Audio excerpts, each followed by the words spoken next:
अडचणी या मानवी आयुष्याच्या अपरिहार्य भाग आहेत. ज्याच्या आयुष्यात अडचणी आल्या नाहीत असा मनुष्य कधीही सफल होणार नाही.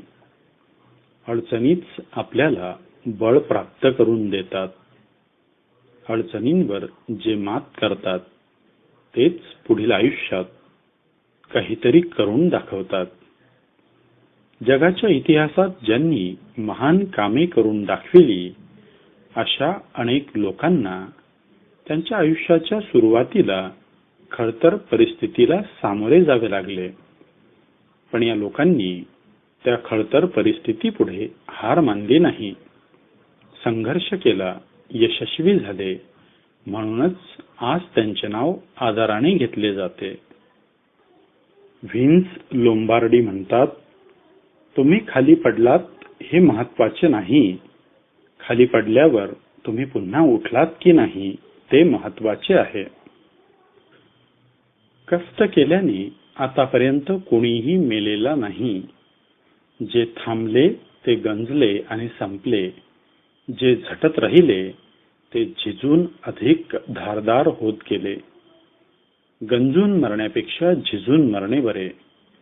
तुम्ही कष्ट करा, तुमची झीज होईल, परंतु आयुष्याचे मात्र चीज होईल. आहे तिथेच थांबून राहू नका, गंजून जाऊ नका. गंजलेल्या तलवारीने कोणताही पराक्रम गाजविता येत नाही. तलवार गंजू द्यायची नसेल तर तिला सातत्याने वापरात आणावे लागते. व्यक्तिमत्वाला गंज चढू द्यायचा नसेल तर माणसाला कष्ट केल्याशिवाय पर्याय नाही. अमेरिकेचा शोध लावणारा कोलंबस आठवा जरा. त्याच्या मार्गात आलेल्या आठवणी, अडचणी आठवा. फक्त 300 सैन्यानिशी लाल महालावर छापा घालणारे शिवाजी महाराज आठवा. 300 लोकांनिशी कोंढाण्यावर चढाई करणारे तानाजी मालुसरे आठवा. ही महान मंडळी थोर कार्य करू शकली याचे रहस्य म्हणजे त्यांच्या ठायी असणारे धाडस, अडचणींवर मात करण्याची वृत्ती. धाडसी वृत्तीची जोपासना करा. महान होण्याचे स्वप्न पहा आणि धाडसी वृत्तीने त्या स्वप्नाची पूर्तता करा. भयापासून मुक्त असणारी व्यक्तीच खऱ्या अर्थाने धाडसी पाऊल टाकू शकते. त्यामुळे भय तुमच्या मनातून हद्दपार करा. जॅक कॅनफिल्ड म्हणतात, तुम्हाला जे काही हवे आहे ते भयाच्या दुसऱ्या बाजूला उभे आहे. आलेल्या अपयशाची जबाबदारी जेव्हा तुम्ही स्वतःकडे घेता तेव्हा तुम्हाला परिस्थितीत बदल करण्याची शक्ती प्राप्त होते. अपयशाची जबाबदारी जेव्हा तुम्ही इतरांवर ढकलता तेव्हा तुमचे भविष्य घडविण्याची मक्तेदारी तुम्ही त्यांना देत असता. इतरांवर जबाबदारी ढकलण्याची वृत्ती तुम्हाला निर्बळ आणि हतबल करते. स्वतःच्या कृत्यांची जबाबदारी स्वतः स्वीकारा. विजयाची फुले मुक्त हस्ताने वाटा. अपयशाचे काटे स्वतःकडे राखून ठेवा. महान खगोलशास्त्रज्ञ एडविन हबल तसा सुखवस्तू कुटुंबात जन्मला होता. वडिलांचा वकिलीचा व्यवसाय होता. पण वडिलांच्या मृत्यूनंतर एडविनच्या कुटुंबाची आर्थिक स्थिती खालावली. आई आणि भावंडांची जबाबदारी एडविनवर येऊन पडली. पण या कठीण परिस्थितीपुढे एडविनने मान झुकविली नाही. तो परिस्थिती विरुद्ध झगडत राहिला.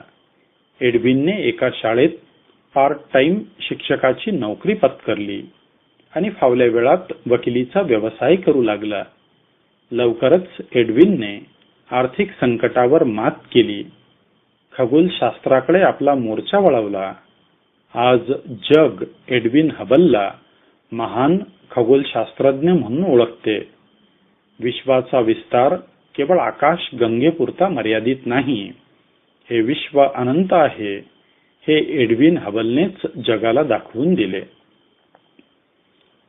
पृथ्वीचे वय ठरविण्याचा प्रयत्न अनेक शास्त्रज्ञांनी, गणितज्ञांनी आणि भूगर्भ तज्ञांनी केला. त्यामध्ये आदराने घेतले जाणारे नाव म्हणजे गियोगे ब्युफा. ब्युफॉचे आयुष्य अनेक अडचणींनी भरले होते. त्याचे मूळ नाव जॉर्जेस लुई लेक्लर्क होते. इस्टेटीवरून त्याच्याच वडिलांशी वाद झाले. ते वाद इतके विकोपाला गेले की त्याने लेक्लर्क हे नाव सोडले आणि ब्युफा असे नाव धारण केले. 44व्या वर्षी त्याने 20 वर्षाच्या मेरी फ्रँकाईशी लग्न केले. त्याला प्रिय असणारी त्याची मुलगी लहानपणीच वारली. मुलगा जगला, पण तो अत्यंत मठ्ठ आणि उनाड निघाला. त्याच्या या उनाड मुलाला फ्रेंच राज्यक्रांतीनंतर गिलोटीनवर मारण्यात आलं. खुद्द ब्युफॉला किडनी स्टोनचा अत्यंत त्रासदायक आजार होता. रात्री बेरात्री त्याच्या पोटात कळा उठत असे, असह्य वेदना होत असे, धड झोपही लागत नसे. अशा या गियोगे ब्युफा याने पृथ्वीवर उष्णतेमुळे जीव कसे निर्माण झाले, उत्क्रांती कशी झाली, मानवाचा विकास कसा झाला, पृथ्वीचे वय किती इत्यादी महत्वाच्या विषयांवर संशोधन केले. कोणतीही अडचण न जुमानता विज्ञानाच्या इतिहासावर तब्बल 44 खंड लिहून काढले. सर्व प्रकारच्या अडचणींवर धैर्याने मात करण्याच्या वृत्तीमुळेच ब्युफा हे महान कार्य करू शकला. रॉबर्ट टी कियोसाकी म्हणतात, विजेत्यांना पराभवाचे भय नसते, हरणाऱ्यांना मात्र पराभवाची भीती वाटते. विजयी होण्याच्या प्रक्रियेचा एक भाग म्हणजे अपयश. जे लोक अपयश टाळतात ते यश प्राप्त करू शकत नाहीत. ज्यांनी नाना प्रकारच्या अपयशांवर, अडचणींवर मात केली आणि शेवटी विजय मिळविला, यश प्राप्त केले, अशा लोकांच्या गाथांनी इतिहासाची पाने भरलेली आहेत. एडमंड हॅलीच्या सिद्धांतानुसार शुक्र ग्रहाची मोजमाप करायला शास्त्रज्ञांचा एक गट एकत्र आला होता. इसवी सन 1761 ते 1769 तो सुमार होता. हे शास्त्रज्ञ जगभरातून गोळा झाले होते. निरीक्षण करण्यासाठी त्यांनी जगभरातील 100हून अधिक ठिकाणे निवडली होती. त्यापैकी जॉ द आत्राश याच्या नेतृत्वाखालील चमूने सन 1769 मध्ये दक्षिण कॅलिफोर्नियात एक निरीक्षण मोहीम काढली. या चमूचा प्रवास मेक्सिकोहून कॅलिफोर्नियाकडे सुरू झाला. चमूतील 4 सदस्यांना शेकडो मैल अंतर पायी चालावे लागले. मोहिमेचे नेतृत्व ज्याच्याकडे होते तो आत्राश मरण पावला. आणखी 2 सदस्य दगदग आणि रोगराईने मरण पावले. आता फक्त एकच सदस्य उरला होता. पण उरलेल्या या सदस्याने अडचणींपुढे मान झुकवली नाही. अत्यंत विपरीत परिस्थितीत त्याने निरीक्षणे केली आणि नोंदीही ठेवल्या.